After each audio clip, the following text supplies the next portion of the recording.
r/AskReddit by Reddify. What did you think was normal around your hometown that you learned was totally bizarre or wrong when you left? Not hometown but one I lived in for a long time. Pop 1000ish. I worked at the corner store overnight. Every Tuesday night the police officer in town and a group of teenagers would play hide and seek with CB radios. He would come in for coffee all the time and the kids, I say kids, 18, 19, 20, would come in for cigs and snacks. The kids would plan all week for it. He wasn't ever really busy, but liked to keep his weekends open. Their rules were: 1. Has to be a legal driver. 2. Had to stay in the car while hiding. 3. Had to stay on the same channel. 4. Stay off private property, not including the property they lived on. 5. Had to stay within city limits. 6. If he flashed you with a spotlight you were out. 9/10 they met back at the store. One night we were talking about it and I told him how fun it sounded. He said it was. It kept them out of trouble. Build a good relationship with the youngsters and let him know where all the hiding spots were in town. They, police, also like to shoot fireworks in the town center at 5 o'clock in the morning to keep the birds from hanging out on the power lines and pooping on people going to work. I almost hit myself the first time they did that. Wholesome AF. I was waiting for it to get ugly. Paraguay here. If a house doesn't have a doorbell, we just clap until somebody comes out. Edit, bad English. My mom is Brazilian and says they also do this. Clap clap clap. Odi casa. In my hometown on the last day of school middle schoolers would walk home rather than ride the buses. We'd walk for literally miles. The high schoolers would drive around and throw water balloons at the middle schoolers. As a middle schooler there was a thrill in trying to make it home without getting hit. But as it was South Carolina in the summer, it was hot enough to where you really didn't mind getting hit. As a high schooler it was fun trying to nail some middle schoolers. It wasn't until I moved away that I realized it was unique to my hometown. It was this fun bonding experience. Walking home from school with your friends. Dodging or throwing balloons. And it was all in good fun. It was so innocent. A small town annual tradition. Do you live in Dazed and Confused? It'd be a whole lot cooler if you added Happy Haircut Day anytime someone would get a haircut. If you noticed you would say Happy Haircut Day and the goal was to be the first one to say it to them. Didn't realize this wasn't a normal thing until college. Lol. That's kind of adorable. I'm going to start saying this to people. Do it. Everyone loves when someone notices a haircut. So it can catch on pretty easily. Apparently other places don't close schools for opening day of deer season. My hometown didn't close school, but since IL's shotgun seasons we're so small, you could show your tags to the office and get the Fridays off as excused absences. Also from IL. Sophomore year of high school, my best friend couldn't get the day off for the beginning of the hunting season. So his dad called the school and told him that he was sick. As they were in their way home, they saw the principal in his car. He'd also been hunting. The principal also saw my friend. The next day, he got called into the office. The principal gave him a detention for lying about his absence and he served it. My friend's parents called and complained that he shouldn't have been given a detention because the principal was also out hunting. So, my friend was given a get out of detention free card. He never had to use it. Tractor Day. Friday of homecoming week for our local public high school meant every farmer's daughter and son who knew how to drive a combine/tractor/etc would drive it to school and park in the teacher's lot. My mom lives in a very rural area. They had that too. Another interesting one was they took a gun safety class or something like that in 3rd grade. And then everyone who passed got to go outside during recess and shoot shotguns on the playground. Definitely can't do that nowadays. Actually, some places still do this. My county's high school takes their students to a local gun range every year for a gun safety Second Amendment/shoot at stuff field trip. A handful of parents are trying to get it cancelled, but the overwhelming majority of parents strongly support it. I guess when you live in an area like mine with a high number of guns and gun owners, it kind of is in the public interest to ensure that everyone is equally trained in gun safety. But it's definitely weird There's a popular private Christian school in my hometown that I attended. The school is in a church building with a church cemetery next to it, and we ran for Penn in the cemetery, had art in the cemetery, and hung out in the cemetery at lunch.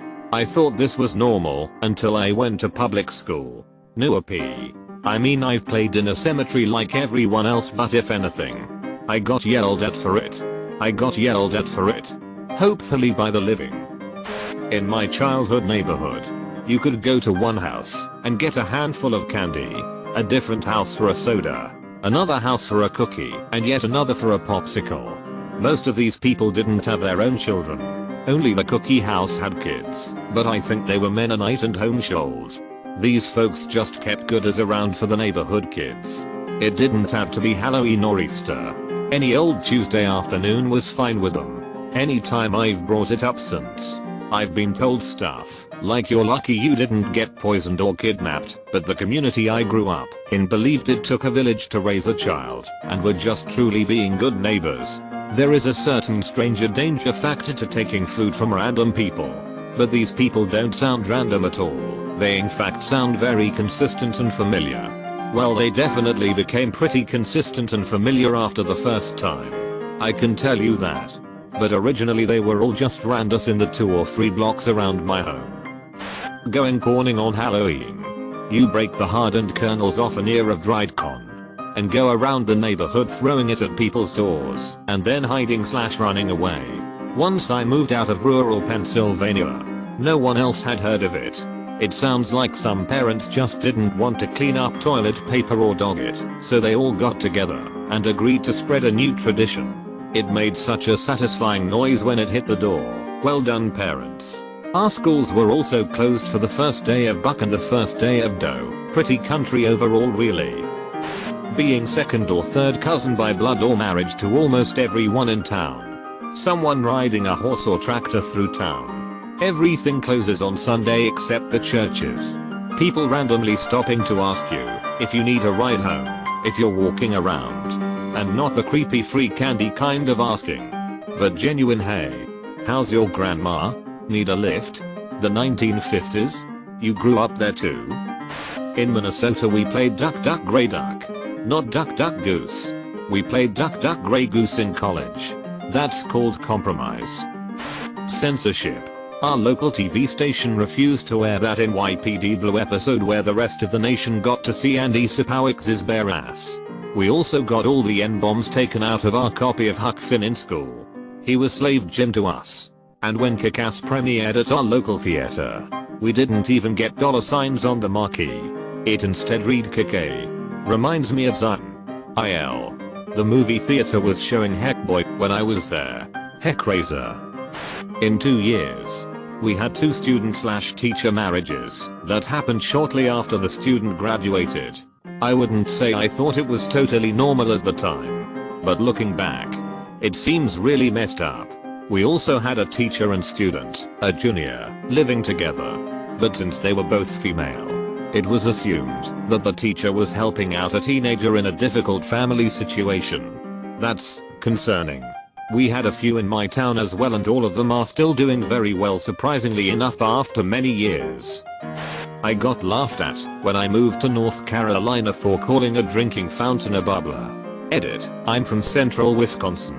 Wisconsin or Rhode Island? Moving from Rhode Island to Georgia. The only teacher who didn't meet, can I go to the bubbler? With to the what? Was from Wisconsin, lol. If you are enjoying the video, please give a thumbs up and leave a comment. The constant smell of oranges in the air. I grew up where they bottle Tropicana Pure Premium.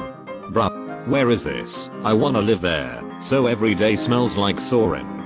Probably in Florida, so you could also go see Sorin. Elementary school, public. Almost everyone was Catholic, so on Wednesdays they'd let the Catholic kids out early to go to CCD at the private school. Just me, a Jewish kid, and a Lutheran kid sitting in class for 2 hours every Wednesday afternoon for like a year. I come from a small town in central Florida, and when I was growing up, there was one Jewish family in town. The family were actually one of the pioneer families in the region and owned cattle ranches and orange groves. I went to school with the kids, and besides the fact they did not celebrate Christmas, They were just like the rest of us. Kind of redneck. I was probably a teenager before I realized Jewish people are not usually rednecks. Redneck Jewish people. That is something I never thought I'd see described to me. Kids telling jokes door to door to get candy while trick or treating. It's a St. Louis tradition as well. For example, I'm from the Midwest. When I move to away, I learned that OP doesn't make sense like anywhere else. Also, it's all D. There's only one. Whoops. OP, excuse me. Let me just sneak right past ya. Holy cow. I say this probably 3 times a day. So Midwestern. I'm from a part of Ohio that calls a strip of grass between the street and the sidewalk a Deville Strip. It is only known as this in our town. Travel about 40 minutes outside of here and nobody will know what you're talking about. Not sure how it started either. Akron? Yes. You too? Make sure to like and subscribe so we can watch together.